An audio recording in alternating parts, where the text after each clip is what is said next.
Did you hear the siren out there? Corey's yours first. Yes, you go. Now I'm going to change hats a little bit, and I'm going to introduce Danielle Garcie from our other school, Lisa Susan Nelson, and one of my mentors, Mr. Mitchell Brown.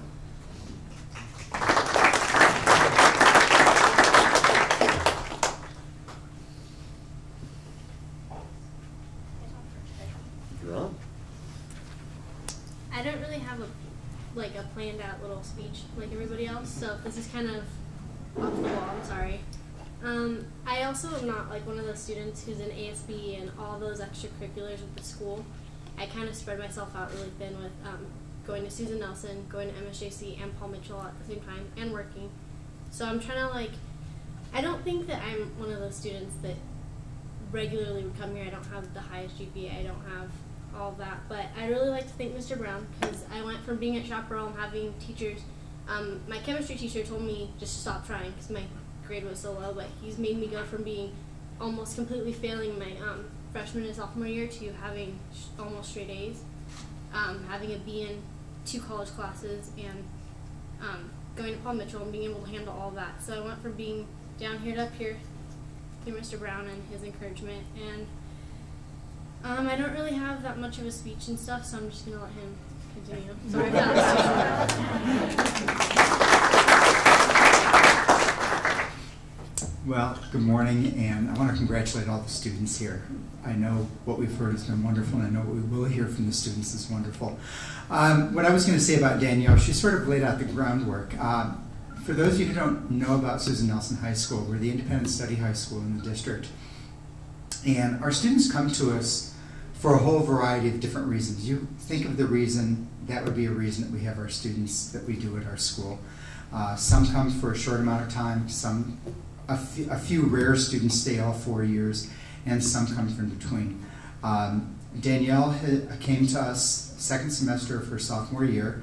She was a semester behind already in credits after 3 semesters, and the reason I've nominated Danielle as Student of the Month is where she was to where she is now. Danielle is on track to graduate early if she stays with us. If she may go back to Chaparral, she may not. She's made up in 2 years, she's done 3 years worth of schoolwork. So she has worked so hard and worked so well. She's a wonderful student to come and visit. She comes in, we can sit, we can talk, we don't have to worry about school all the time. We can, I can get to learn about Danielle the person. That's one of the great things in our school, is we get to learn our students since we meet with them one-on-one. And Danielle has been able to get where she is by putting the time into school at our school. She's last year and this year taking community college classes. This year she's doing Paul Mitchell cosmetology 4 nights a week. She's also working 20 hours a week at her job at Kmart. So here's the kind of student who exemplifies exactly what we want in independent study. A hard worker, self-motivated, self-determined, and she has forged out her path. And Danielle came to us with some health issues, which was her reason for transferring over. And I actually am going to put her on the spot and let her talk a little bit about her career, what she's looking forward to do, where she's going to take what she has experienced and how she's going to use that in the future. But I know everybody at our site is very, very proud of Danielle. I'm particularly proud of Danielle and very lucky to have had her for the last 2 years. And we'll do my best to make her stay and graduate from Susan Nelson if I can. So Danielle, congratulations.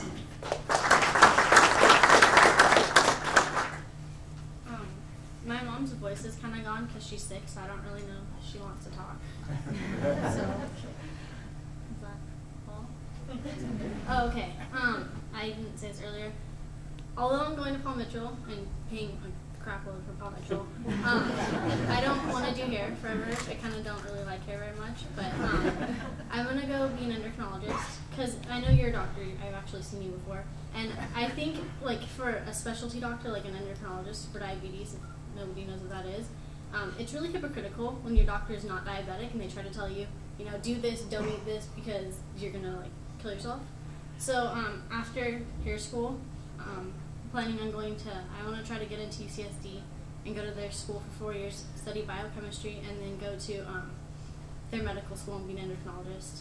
So I'll be a doctor and have my cosmetology license, which doesn't really go together, but that's my plan for the future. So.